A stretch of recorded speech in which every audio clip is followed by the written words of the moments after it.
Shalom, selamat pagi Bapak Ibu Saudara-saudara yang dikasihi oleh Tuhan Yesus. Saudara, firman Tuhan mengajarkan kepada kita untuk bisa mengontrol kalimat yang keluar dari mulut kita, kata-kata yang keluar dari mulut kita. Sebab apa yang keluar dari mulut itu merupakan yang keluar dari hati. Di dalam Kolose 4 ayat 6 dikatakan, hendaklah kata-katamu senantiasa penuh kasih, jangan hambar, sehingga kamu tahu bagaimana kamu harus memberi jawab kepada setiap orang. Saudara, di bagian lain firman Tuhan di dalam Ulangan 32 ayat 1 mengatakan, pasanglah telingamu, hai langit, aku mau berbicara, dan baiklah bumi mendengarkan ucapan mulutku. Alkitab menyatakan bahwa apa yang keluar dari mulut adalah luapan dari dalam hati, saudara. Ini dikatakan di dalam Matius 12 ayat 34. Jika hati dipenuhi oleh hal-hal yang negatif, yang keluar dari mulut adalah juga merupakan perkataan yang negatif. Demikian pula sebaliknya, saudara, apabila kita mengeluarkan hal-hal yang positif, maka itu pun dari hati kita yang positif. Karena itu, Rasul Paulus menasihati, tetapi hindarilah omongan yang kosong, yang tidak suci, yang hanya menambah kefasikan. Nah, saudara, mengapa kita harus menghindari omongan kosong dan tidak suci? Karena itu hanya akan menambah kefasikan, kesia-siaan, dan ketidakbermanfaatan. Di dalam hidup sehari-hari, perkataan-perkataan manis yang terlontar dari mulut seseorang biasanya hanya menambah bualan saja, saudara, bukan keluar secara tulus dari dalam hati. Dan semakin banyak kita mengumbar ucapan atau semakin banyak kita memperkatakan hal-hal yang sia-sia, semakin banyak pula kesalahan yang terjadi.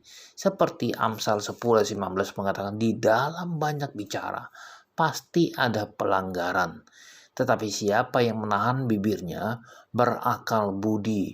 Oleh karena itu, saudara, ketika kita hendak berkata-kata, hendaklah kita berpikir sampai 1000 kali jika hendak berbicara, saudara. Sebab setiap kata sia-sia yang kita ucapkan harus kita pertanggungjawabkan di hadapan Tuhan pada waktunya nanti.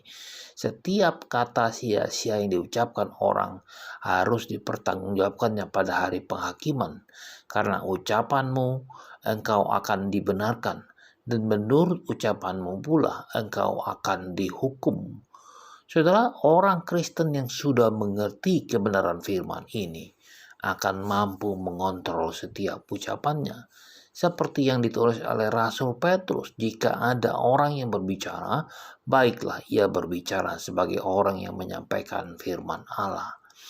Oleh karena itu, saudara, marilah kita belajar dari Musa yang berusaha sedemikian rupa menjaga setiap ucapan atau perkataannya, sehingga yang keluar dari mulutnya adalah perkataan yang menyenangkan, perkataan yang membangun hati kita, perkataan yang menguatkan dan menyejukkan hati kita, saudara.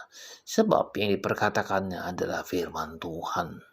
Roh Tuhan yang bekerja di dalam diri Musa memberikan ilham dan semangat serta hikmat kepadanya untuk mengucapkan perkataan-perkataan yang senantiasa menjadi berkat bagi orang lain yang mendengarnya.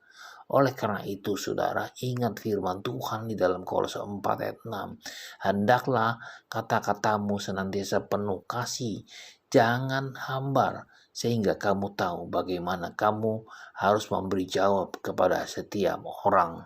Selamat pagi, selamat berkarya, dan Tuhan berkati.